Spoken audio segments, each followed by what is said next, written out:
నమస్తే, నేను Vamsi. Welcome to I news. ప్రపంచవ్యాప్తంగా జైళ్లంటే క్రమశిక్షణ, కఠినమైన నిబంధనలు, స్వేచ్ఛ లేని జీవితమే గుర్తొస్తుంది కదా. నేరస్తులకు శిక్షలతో పాటు మానసిక సంఘర్షణ, ఏకాంతం కూడా అనుభవంలోకి వస్తాయి.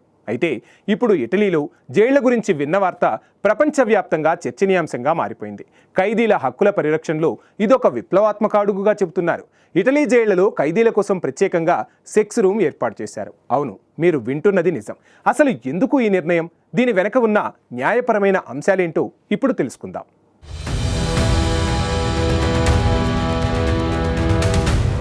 జైలు గోడల మధ్య జీవితం అంటే నలుగురితో కలవలేని నిరాశ, కుటుంబానికి దూరంగా ఒంటరితనం. కానీ ఇటలీలో ఇప్పుడు ఈ పరిస్థితి మారుతోంది. ఇటలీలోని జైళ్లలో ఖైదీలు తమ భార్యలు లేదా ప్రియురాళ్లతో ఏకాంతంగా గడపడానికి వీలుగా ప్రత్యేకంగా శృంగార గదులను ఏర్పాటు చేస్తున్నారు. ఈ విప్లవాత్మక నిర్ణయం మేరకు ఇటలీ అత్యున్నత న్యాయస్థానం ఇచ్చిన చారిత్రక తీర్పు ఉంది. 2024 జనవరిలో వచ్చిన ఈ తీర్పు ఖైదీలకు ఆప్యాయత పొందే హక్కు ఉందని స్పష్టం చేస్తుంది.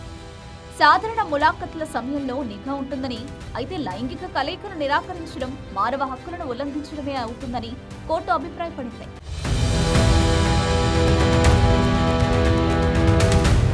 ఖైదీల మానసిక పునరావాసానికి, కుటుంబ సంబంధాలను కొనసాగించడానికి ఈ హక్కు చాలా ముఖ్యమని కోర్టు చెప్పింది. కోర్టు తీర్పు వచ్చాక దీని అమలుకు చాలా చర్చలు జరిగాయి. 2025 ఏప్రిల్లో ఉమ్రియా ప్రాంతంలోని టెర్నీ జైలులో మొట్టమొదటి సెక్స్ రూమ్ ప్రారంభమైంది. ఈ గదిలో డబుల్ బెడ్, టాయిలెట్ తో సహా ఖైదీలకు, వారి భాగస్వాములకు అవసరమైన ప్రైవసీని కల్పించేలా రూపొందించబడ్డాయి. గది లోపల గార్డుల పర్యవేక్షణ ఉంటుంది, కానీ తలుపులు లాక్ చేయబడవు. అవసరమైతే జైలు సిబ్బంది జోక్యం చేసుకోవచ్చు.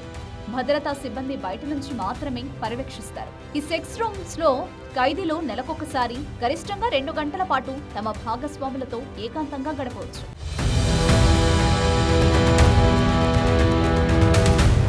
వివాహం చేసుకున్న వారికి కాకుండా దీర్ఘకాలంగా రిలేషన్షిప్ లో ఉన్న వారికి కూడా అవకాశం కల్పిస్తున్నారు. టెర్నీ జైలులో 60 ఏళ్ల ఖైదీ, అతని దీర్ఘకాలిక భాగస్వామి ఈ సదుపాయాన్ని ఉపయోగించుకున్న మొదటి జంటల్లో ఉన్నారు.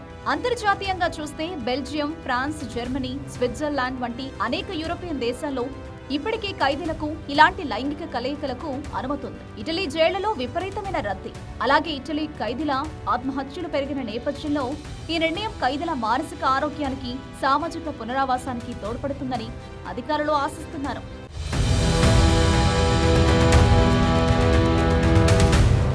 అయితే జైలు గార్డుల యూనియన్ ఈ నిర్ణయాన్ని వ్యతిరేకిస్తోంది. ఖైదీల వ్యక్తిగత జీవితాలను పర్యవేక్షించడం తమకు ఇబ్బందికరమని, ఇది తమ వృత్తిపరమైన గౌరవానికి భంగమని వారు వాదిస్తున్నారు.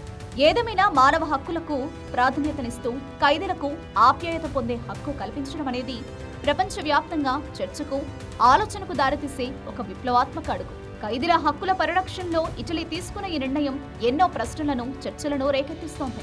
ఒకవైపు మానవతా దృక్పథం, మరోవైపు భద్రతాపరమైన ఆందోళనలు.